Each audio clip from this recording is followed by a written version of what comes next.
پھر فرماتی ہے میں نے دیکھا آپ کی سواری جہاں جہاں سے گزر رہی ہے وہاں سبزہ اگتا جا رہا ہے، نعمتیں بانٹتا جس سمت وہ ذیشان گیا، ساتھ ہی منشی رحمت کا قلم دان گیا۔ کہنے لگی میں نے سوچا کہ جس طرف سے سواری گزر رہی ہے وہاں زندگی پیدا ہوتی جا رہی ہے، تو جس طرف سے کبھی دودھ نہیں آیا ان کے لبہ مبارک ادھر لگا کے دیکھیں شاید یہاں سے بھی دودھ آ جائے۔ کہنے لگے جیسے سرکار کے لبہ مبارک لگے دودھ آنا شروع ہو گیا، ارے بتلایا اے حلیمہ یہ تو نہ یہ کہنا میں نے سرکار کو پالا ہے بلکہ سرکار نے تجھے پالا ہے۔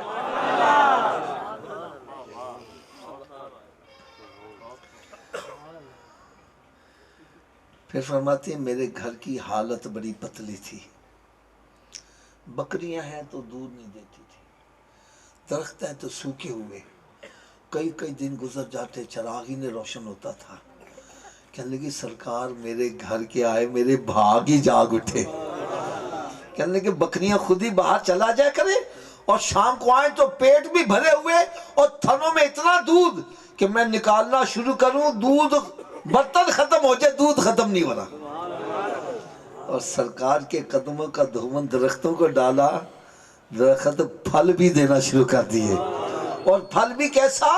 پورا گاؤں پھل کھا رہا ہے، پھل ہی ختم نہیں ہو رہا۔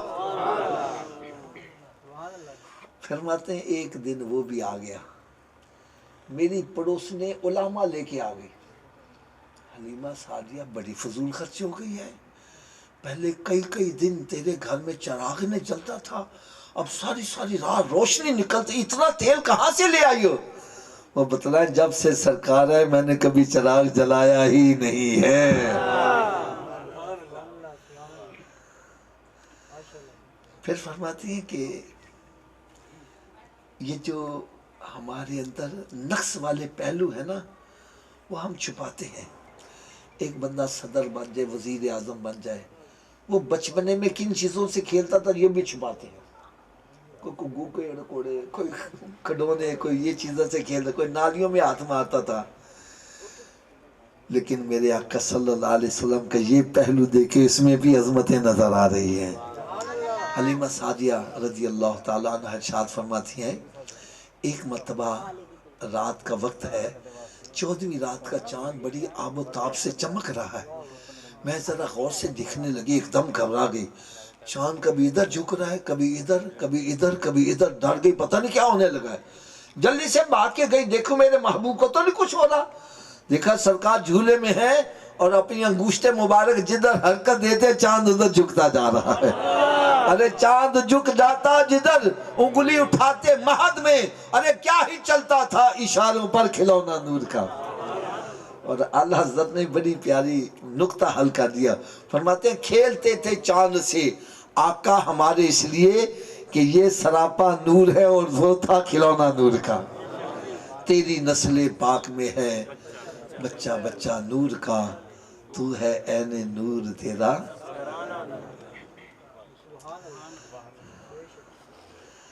اب حضرت صاحب ہم کتنے خوش نصیب ہیں کہ اللہ تعالیٰ نے ایسے نبی کا ہمیں امتی بنا دیا۔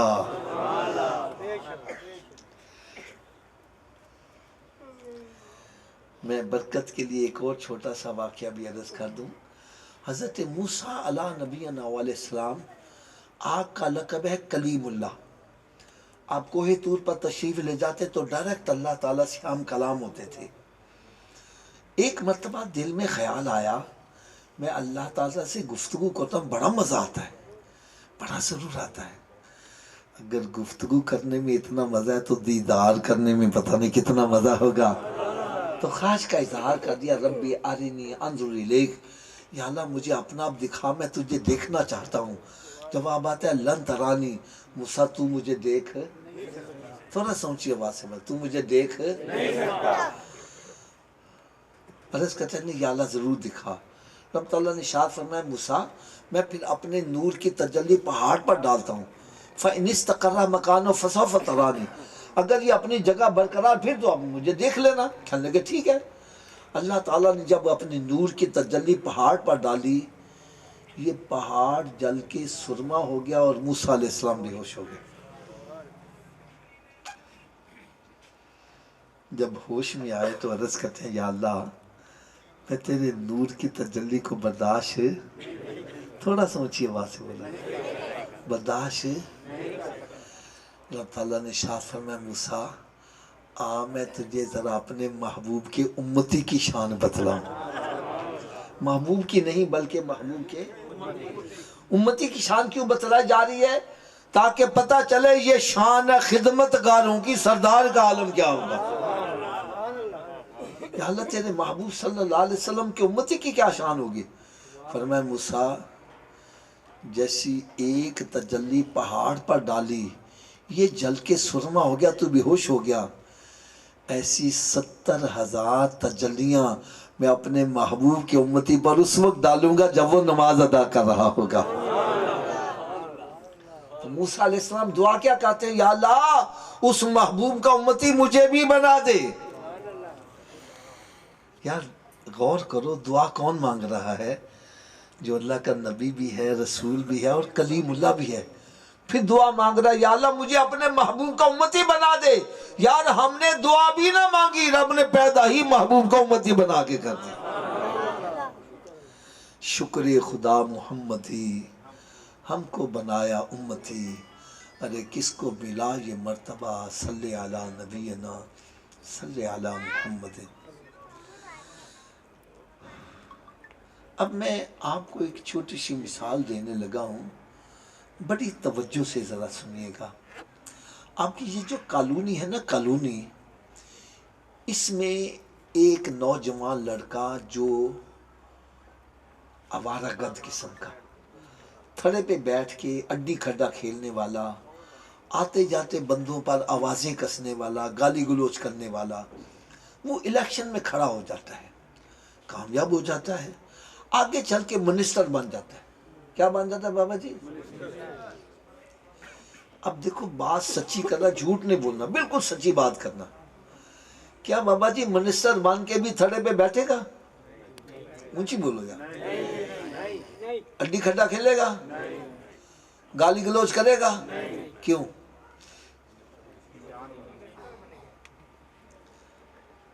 کیوں جی حضرت صاحب؟ اس کا صحیح جواب یہ ہے کہ اس کے سر پر منسٹری کا تاج آ گیا ہے، اور وہ کہتا ہے کہ تاج سر پر ہو تو تھڑے پہ بیٹھنا یہ اس تاج کی توہین ہے، یہ سٹیٹس کے خلاف ہے. منسٹر ہو رڈی کھڈا کھیلے، منسٹر ہو اور گالیاں نکالے، گدا سٹیٹس کے خلاف ہے، لہذا یہ کام نہیں کرنا. بھائی میرا عقیدہ ہے کروڑوں منسٹروں کے تاج ایک طرف ہوں، میرے آقا کی غلامی کا تاج سب سے قیمتی ہے. کیوں جی مانتے ہیں آپ؟ سرکار کی غلامی کا تاج سب سے افضل ہے، سب سے. اب میں ہاتھ باندھ کر ایک بات کہنے لگا ہوں. ایک آوارہ گرد بندے کے سر پر منسٹری کا تاج آ گیا، وہ تھڑے پہ نہیں بیٹھ رہا، گالی گلوچ نہیں کر رہا. ہمارے سر پر سرکار کی غلامی کا تاج ہے اور ہم جوا کھیل رہے ہیں. غلامی کا تاج سر پر ہے، گالیاں نکال رہا ہے.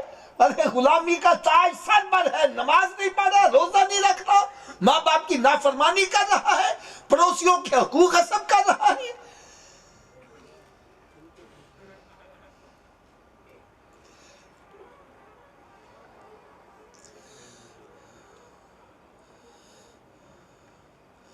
بھائی دیکھو فیصلہ بالکل سچا کرنا. اگر تو سرکار کی غلامی اس کا تاج سر پر ہے اور یہ جوا کھیلنا اس کے شایان شان ہے، نماز نہ پڑھنا اس کے شایان شان ہے، تو ضرور کرو. اور اگر یہ سمجھتے ہو یہ تاج کی توہین ہے، خدا را آج کے اس محفل میں صرف میرا ایک پیغام لے کے چلے جاؤ. اپنے سروں پر یہ یقین رکھو میرے سر پر سرکار کی غلامی کا تاج ہے، اور میں نے اس تاج کو بدنام نہیں ہونے دینا. میں نے اس تاج کی لاج رکھنی ہے اور اس کے شایان شان کام کرنا ہے. میں کہتا ہوں زندگی میں انقلاب برپا ہو جائے. اگر ابھی بھی سمجھ نہیں آئی، میں اور چھوٹی سی مثال دے دیتا ہوں. آپ کے یہاں کوئی موٹر میکینک جو گاڑیاں ٹھیک کرنے والے، آپ نے دیکھو ان کے گندے مندے کپڑے ہوتے ہیں، ڈیزل بھی لگا ہوا ہے، تیل بھی لگا ہوا، مٹی بھی لگی ہوئی، جس کی گاڑی خراب ہو جائے نیچے گھس کے صحیح کر رہا ہے. حضرت صاحب اسی میکینک نے جمعے والے دن سفید لباس پہنا ہو، کسی کی گاڑی خراب ہو جائے نیچے گھسے گا؟ آپ کیوں نہیں گھس رہا؟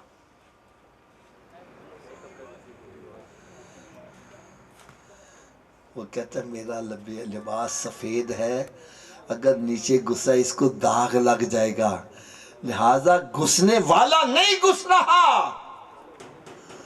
اور خدا را میرے محبوب کے غلاموں، ہم سرکار کے امتی ہیں، یہ یقین جانو ہماری چادر سفید ہے. نماز نہ پڑھی اس پر داغ لگ جائے گا، جوا کھیلا اس پر داغ لگ جائے گا، وعدہ خلافی کی اس پر داغ لگ جائے گا، جھوٹ بولا داغ لگ جائے گا، فراڈ کیا داغ لگ جائے گا، ماں باپ کی نافرمانی کی داغ لگ جائے گا. اور یہی داغ والی چادر قیامت کے روز جب سرکار کے سامنے پیش کی گئی، پھر تیرا کیا بنے گا؟ میاں محمد رحمت اللہ فرماتے ہیں چٹی چادر عملہ والی داغ نہ لائیں جنیا، چٹی چادر عملہ والی داغ نہ لائیں جنیا، حشر دیارے فیر نہ کی ہائے ربا کی بنیا.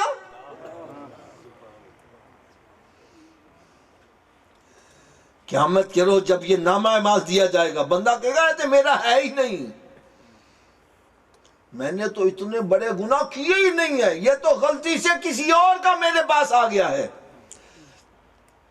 قرآن مجید سورہ یاسین شریف اللہ رب العزت نے ارشاد فرمایا الیوم نختم علی افواہہم، آج ان کی بولتی بند کر دو، منہ کے اوپر مہر لگا دو، وتکلمنا ایدیہم وتشہد ارجلہم بما کانوا یکسبون. آج جن کے ہاتھ بولنے لگ پڑے، یہ پاؤں گواہی دیں گے، پھر کہاں منہ چھپاؤ گے؟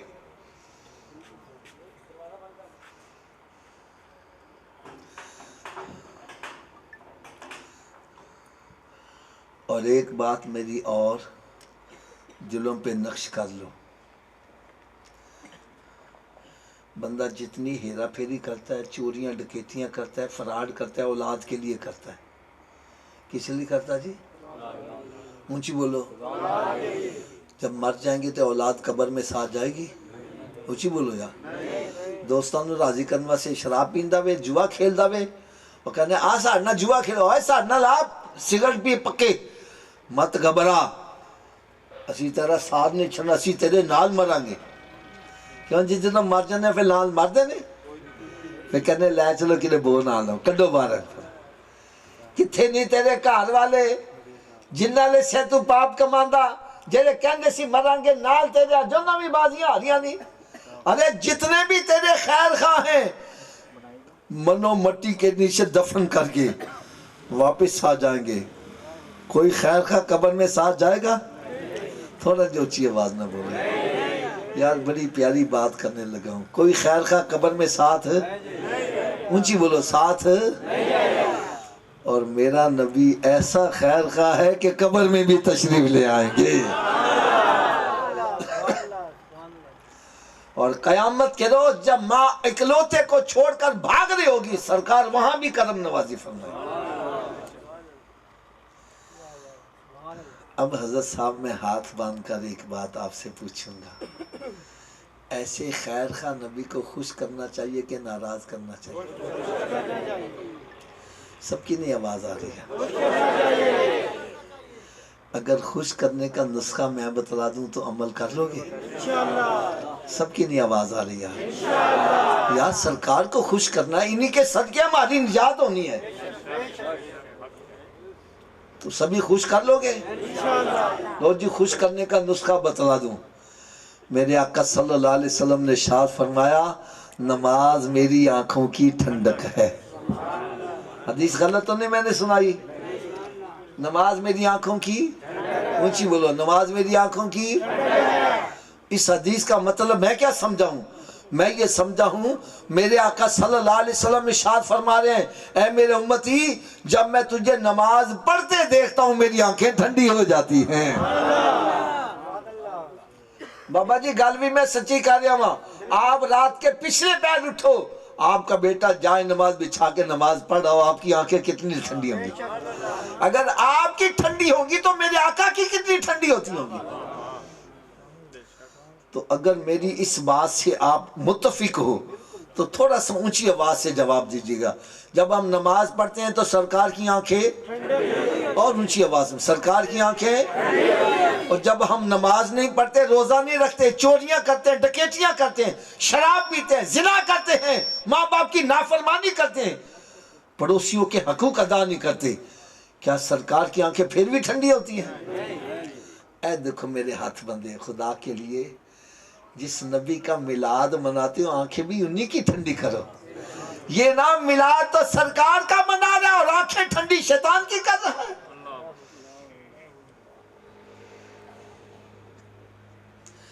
اگر ابھی بھی سمجھ نہیں آ رہی، آؤ میں اب قرآن پاک کا حوالہ دینے لگا ہوں۔ آیت غلط ہو، حوالہ غلط ہو، ترجمہ غلط ہو، میں مجرم۔ اگر آیت بھی صحیح ہو، حوالہ بھی صحیح ہو، ترجمہ بھی صحیح ہو، پھر قرآن پر عمل ہونا چاہیے کہ نہیں ہونا چاہیے؟ کرو گے؟ لو جی سورہ حشر ہے، 28واں پارہ ہے۔ اللہ رب العزت نے ارشاد فرمایا ما آتاکم الرسول فخذوہ، میرا محبوب جو کچھ تمہیں دے دیا کرے وہ لے لیا کرو، وما نہاکم عنہ فانتہوا، اور میرا محبوب جس سے تمہیں منع کرے اس سے باز آ جایا کرو، واتقوا اللہ، اللہ سے ڈرو، اگر ایسا نہیں کرو گے ان اللہ شدید العقاب، پھر اللہ تعالیٰ کا عذاب بڑا سخت ہے، اس کے عذاب سے ڈرو۔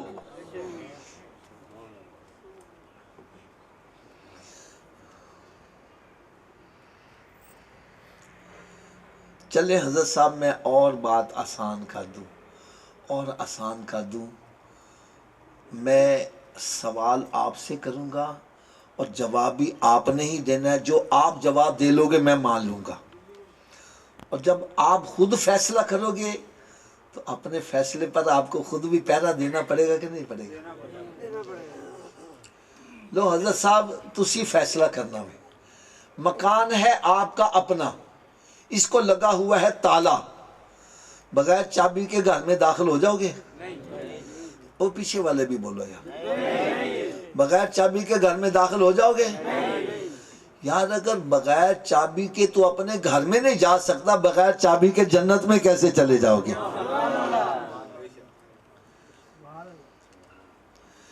آپ کہیں گے جی جنت کی چابی کیا ہے؟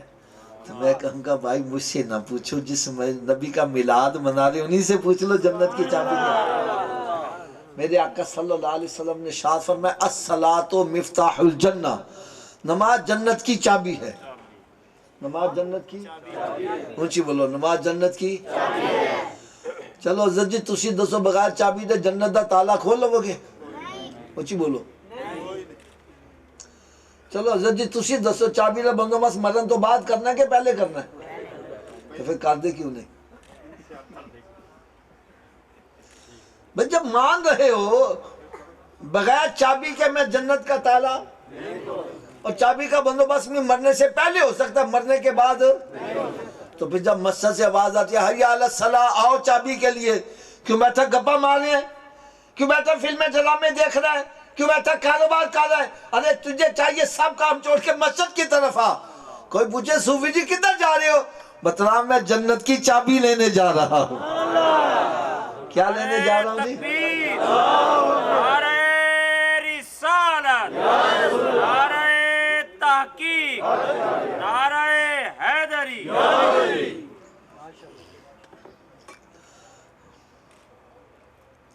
اچھا اگر ناراض نہ ہو وہ تو تھوڑی سی کڑوی بات کہہ دوں، ناراض تو نہیں ہوں گے؟ اگر جنت کی چابی کا بندوبست نہ کیا تو پھر کہاں جانا پڑے گا؟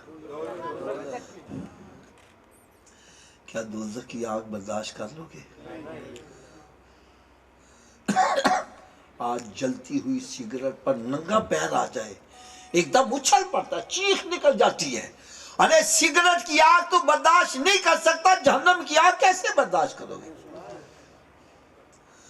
تو تھوڑا سا اونچی آواز سے بولو، دوزخ کی آگ برداشت کر لو گے؟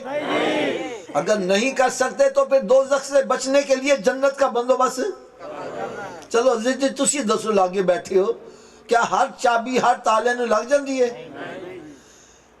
ایدی کی وجہ ہے،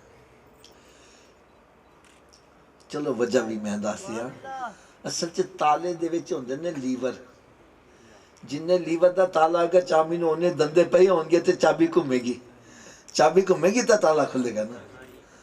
تو آؤ میرے آقا کے میلاد میں آنے والوں، آج میں آپ کو یہ بھی بتلا دوں جو جنت کو تالا لگا اس کے 5 لیور ہیں۔ اور کتنے لیور ہیں؟ اچھی بولو یار۔ پہلے لیور کا نام ہے فجر، دوسرے کا نام تیسرے کا، چوتھے کا، پانچویں کا۔ جو ایک نماز پڑھتا ہے ایک دانتا ڈال رہا ہے، تالا کھل جائے گا بابا جی؟ 2 سے 3 سے 4 سے تو کھل جائے گا، کب کھلے گا؟ تو پھر آج کے بعد کتنی نمازیں پڑھنی؟ سب کی نہیں آواز آ رہی، یہ سب کی آواز پتہ کیوں نہیں آ رہی؟ حافظ جی 5 پڑھیں گے کیسے؟ چلو نسخہ بھی میں بتلا دیتا ہوں، میرے نسخے پر عمل کرو سارے نمازی بن جاؤ گے۔ جی لوگ ہیں نسخے بھی، محسن صاحب نے ضرورت ہے، باقیاں نے میرا لوڑ نہیں، اور سب کو ضرورت ہے۔ لو جی نسخہ صرف اتنا ہے، اگر یہ وجود نماز نہ پڑھے کی میں کیا حضرت جی اگر یہ وجود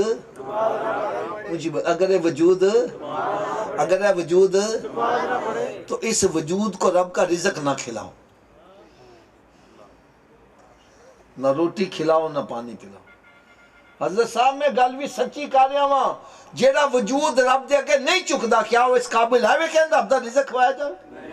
روٹی سامنے رکھی اپنے منہ میں نہیں جاتی، پکڑ کے لے جاؤ، مت لے جاؤ، یہ روٹی مانگے، بولو نہیں پہلے نماز پھر بعد میں روٹی، تو کیا خیال ہے نمازی بن جائے گا کہ نہیں بنے گا؟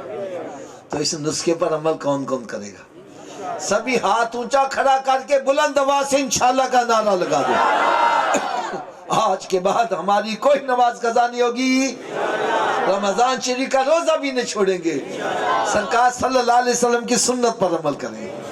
یا رسی سارے نمازی بن جائیے، میرے آقا کتنا خوش ہو جائیں جائے۔ یہ ہے محفل میلاد، یہ نہیں آئے 2-4 نعتاں سنیا، ہاتھ ہلائے، لنگر کھاتا تے مچھاں نتا دیں دے، آؤ گئے۔ یہاں آؤ اپنے رخ مدینہ شریف کی طرف کر کے جاؤ۔ اب نسخے کی صبح کی ڈوز بھی سن لو یار، ہوتا نا صبح دوپہر شام میں کا نسخہ مکمل سنا دیئے۔ سوید دی خوراک کرنا ناشتے تو پہلے کے ناشتے تو بعد، اے بھائی ناشتے تو پہلے آلی ہے، انہی دیر تک ناشتہ نہیں کرنا جنہی دیر نماز فجر نہ پڑھ لو، پہلے نماز پھر ناشتہ۔ کی میں آکھیا جی؟ پہلے نماز پھر ناشتہ۔ ایک بندہ کرنا صبح اٹھن لگیا دیر ہو جائے تھے، میں نے کہا نہ پڑھن نہ لوں بہتر ہے پڑھ لوں، اور سویرے اٹھ کے منہ ہاتھ دے جے نہ تے وضو کر لو، 2 سنت 2 فرض پڑھ لو، فجر دی پڑھ لو گے باقی پڑھنی آسان۔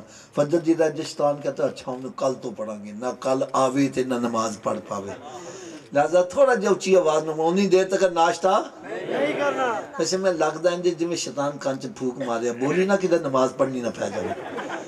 شیطان ساڈا دوست ہے کہ دشمن؟ دشمن دی گل مننی چاہیے نا، تساں کیوں مانتے پے جے؟ چلو جڑا شیطان نو دشمن سمجھ رہا ہوتے اچھی آواز نہ بول، باقی نہ سان کوئی گلا کوئی نہیں۔ انہی دیر تک ناشتہ جنہی دیر تک نماز فجر نہیں پڑھنا، اور انہی دیر تک کوئی اخبار رسالہ نہیں پڑھنا جنہی دیر قرآن پاک دی تلاوت نہیں کرنا۔ یار اپنے کراچ نظر تے مارو، کنے کنے مہینے گزر گئے کسی نے قرآن کھول کے پڑھیا نہیں، قرآن پاک تے گرد و غبار پہ رہی ہے تے ٹی وی سے آتے مکھی نہیں پہنتا۔ میرے کو ایسا بھی بندہ ہے کہنے لگا حافظ جی میں بڑا پریشان جی، میں کیا ہویا ہوئے؟ کہنے لگا کروں بیماری ختم نہیں جی ہوتی، اور بوک کرتے ہر ویلے کھانا لڑائی ختم ہوتا نہ ہی نہیں لنجی، تو بے برکتی یعنی کہ سارے کماندے جے تو پیسے دا پتہ ہی نہیں چالا کتھے جاندہ جی۔ پھر کہنا حافظ جی سدا نظر مارو کسی نے کالا تے نہیں جے کر دیتا. میں کہا یار تو گھر چ قرآن پڑھنا میں کہندا نہیں. میں کہا پھر پیلا بھی نال ہی ہو گیا. اگر جس گھر میں قرآن نہ پڑھا جائے وہ گھر ویران ہے. میرے آقا صلی اللہ علیہ وسلم نے ارشاد فرمایا اپنے گھروں کو قبرستان مت بناؤ, اپنے گھروں کو ویران مت کرو. ارے گھر بندوں سے آباد نہیں ہوتے, گھر تلاوت کلام پاک سے آباد ہے. ایک بندہ کہنا میں تے قرآن ہی نہیں پڑھے آیا, میں نے کی کرنا. میں کہتا سویرے اٹھ کے قرآن پاک دا دیدار ہی کر لیا کر یار, کھولتے صحیح قرآن. پھر دیکھی تیرا دن کیسا پیارا گزرتا ہے. اور رات کی دوز یہ ہے کہ اتنی دیر تک سونا نہیں جتنی دیر 5 نمازیں پوری نہ کر لو. تو کہنا میں سویرے اٹھ کے پڑھ لوں گا, کیا پتا تیری سویر زیر زمین ہو جائے. بڑے بندے رات نو ستے نے, سویرے اٹھنا نصیب. سونے والے رب کو سجدہ کر کے سو, کیا خبر اٹھے نہ اٹھے صبح کو. چلو آخر سے چل دے تانی کیسا پیارا نسخہ بتا جاواں تانوں ساری زندگی یار مزہ ہی آتا رہے. ایک بندہ کہنے لگا محسن صاحب میری تے قسمت ہی الٹ گئی جی. میں کہا یار تن کی میں پتہ چلے ہے. کہنے لگا جی میں جس کاروبار چاہتا ہوں نقصان ہی ہوتا جی, جدا بھلا کرنا برا ہی ہو جانا, جس اچھے کام چاہتا ہوں وہی غلط ہی ہو جانا. میری تے قسمت ہی الٹ گئی ہے. میں نے کہا بھائی الٹی قسمت نو سیدھا کرن دا بھی نسخہ دس دیا. اور لوڑ ہے جے کہ نہیں ہے؟ آواز کٹ گئی ہے. سارے چاہیے ہوئے لو جی نسخہ سنو.